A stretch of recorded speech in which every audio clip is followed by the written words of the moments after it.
SCM solution, chapter 29, electric field and potential, question number 50. A bob of simple pendulum has a mass 40 gram and positive charge 4 into 10 to the power minus 6 coulomb. It makes 20 oscillation in 45 seconds.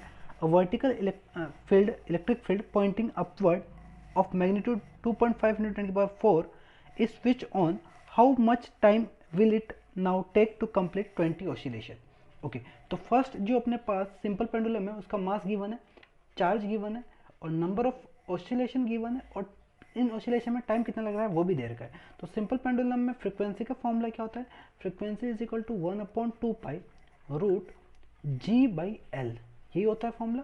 और यहाँ पे अपन frequency निकाल सकते हैं। Frequency अपन बोलेंगे frequency is equal to क्या बोल सकते हैं? Frequency is equal to number of oscillation upon time taken, number of oscillation upon time taken.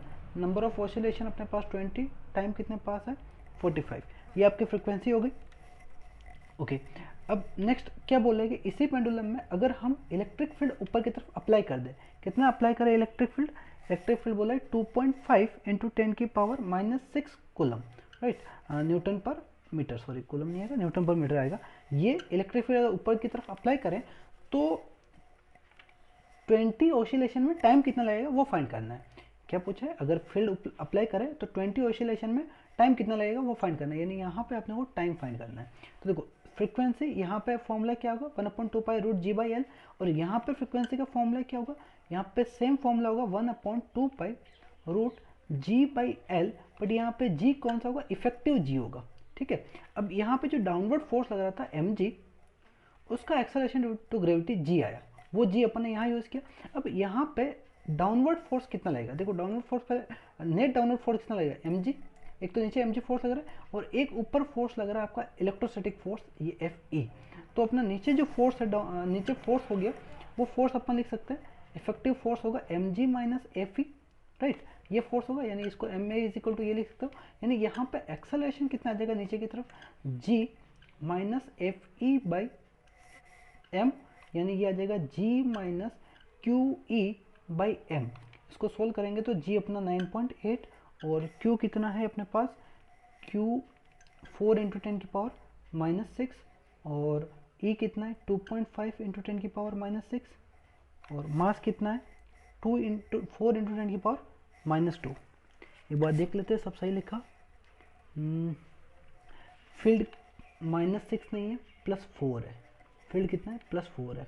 Okay तो इसको सोल्व करेंगे तो ये आएगा 9.8 माइनस ये आ जाएगा 10/4 यानी कि 2.5, यानी 9.8 माइनस 2.5 कितना आ जाएगा 7.4, ये इफेक्टिव जी आ जाएगा अपना, ठीक है।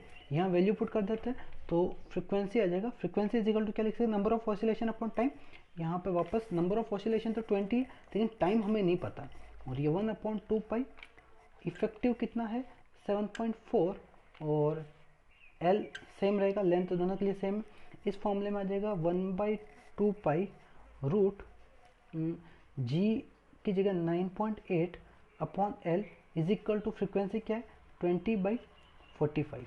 एक इक्वेशन ये है और एक इक्वेशन ये है, इक्वेशन 1 और इक्वेशन 2 को सोल्व करेंगे। तो एक काम करते हैं इक्वेशन 1 बाई इक्वेशन 2 करता हूँ मैं, तो इक्वेशन 1 बाई इक्वेशन 2 करते हैं, यानी 1/2 पाई 1/2 पाई कैंसिल, तो ये आ जाएगा root 9.8 upon 7.4 is equal to कितना आ जाएगा 20 कैंसिल आउट, तो 1/45 अपॉन टी आ जाएगा। तो टी इज इक्वल टू आ जाएगा 45 इंटू 9/8 अपॉन 7.4 कितना होगा 1.32, यानी इसका रूट करेंगे तो 45 इंटू 1.15, इसको सोल्व करेंगे कितना आ जाएगा 51.7, अप्रोक्स करेंगे तो 52 सेकेंड आ जाएगा। तो यहाँ पे जब इलेक्ट्रिक फील्ड आप ऊपर की तरफ अप्लाई करोगे तो इफेक्टिव जी घट जाएगा, इफेक्टिव जी घटेगा तो फ्रीक्वेंसी घटेगी, राइट, यानी नंबर ऑफ ऑसिलेशन पर रखेंगे तो टाइम आपका क्या हो जाएगा, टाइम बढ़ जाएगा। तो टाइम कितना आ जाएगा 52 सेकेंड, कितने में लगेगा 20 ऑसिलेशन करने में कितना टाइम लगेगा 52 सेकेंड।